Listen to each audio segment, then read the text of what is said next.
While conducting your research, what was the most shocking thing you learned about Operation Baby Lift? Or something that really stood out to you? I think the most surprising thing to me was that they actually all had homes. They all had parents attached to them. So it wasn't like these orphans who they were just scooping out of people's arms. Like these were all kids who were promised to adoptive parents.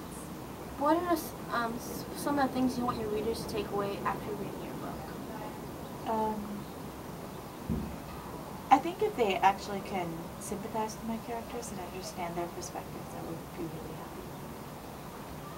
You're currently working on a second book. Can you tell us a little bit about it? It's a novel about a family, Vietnamese family that immigrates to France and America. What made you want to write about this specific context? Or why do you think it's important to write about it? It's important to me. I like these characters. I love these characters, and that's the story I needed to tell right now. And similar to We Should Never Meet, like I get to explore different family members in the novel, so I write from different points of view, and I really enjoy that. Where do you usually get your inspiration for writing? I think about the characters most of all, like characters and stories that they want to tell. I think with the family, the neat thing about writing about a family is that each family member has issues that they're dealing with, and even when they interact with each other, they're always aware of those issues. So I love the idea that I was going to write from the perspective of the grandmother, the grandfather, the father, the mother, the children, and they all had their own issues. They all had their own perspectives about this very tumultuous journey that they've all taken together from Vietnam to the refugee camps to France and America, and how they're all dealing with issues of assimilation and identity and alienation, and how they're still dealing in many ways with the colonization of the Western world, like how America is constantly trying to put their perspective on them, and so is France. And even though Vietnam was declared independent, and that was actually something that caused the family to flee, right, because of the communist rule, they don't feel so independent yet. And so I think, so I like to write about characters who personally are really profoundly affected by historical events that we never really think about when we read newspapers or when we read about the Vietnam War, about these big global events that it affects hundreds of thousands of people personally. When you hear about a refugee camp of 400,000 people in a refugee camp, it's just a number to most of us. But each person has a light. Each person has lost so much and has experienced so much joy and so much pain. And I think those specific stories are what really interest me, like the really deeply personal stories.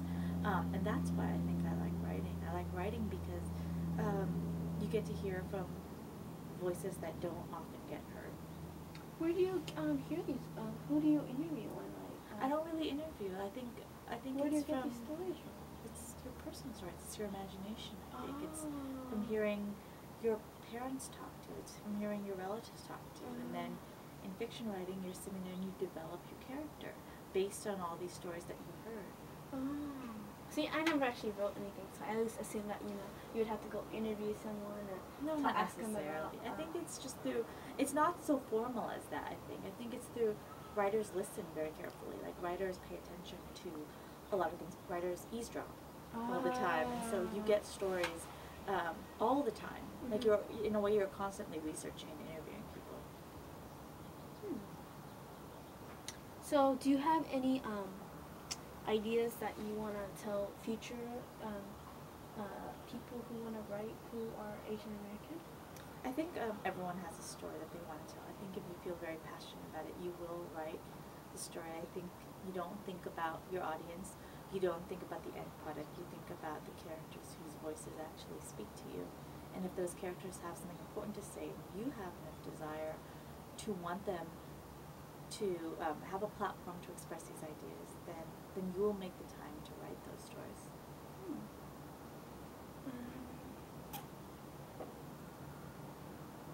Do you have any words of wisdom that you would like to share with any of the younger Vietnamese generations? Words of wisdom. I think we're all trying to survive and trying to get through things. what's lovely is making sure that we help each other. I think that's really important. Everyone has their own personal ambitions. I think the interesting thing, I think, in trying to straddle two different cultures, the Vietnamese culture and the American culture, so much about the Vietnamese culture is helping your family, being selfless, you know, putting aside your own personal desires for the betterment of the family. Whereas they would say the American ideal is very selfish, very personal. You must be your own person, you must be your own individual, and I think there's actually a lot of room in between for you to actually still acknowledge and to support and to love your family and also pursue your own interests.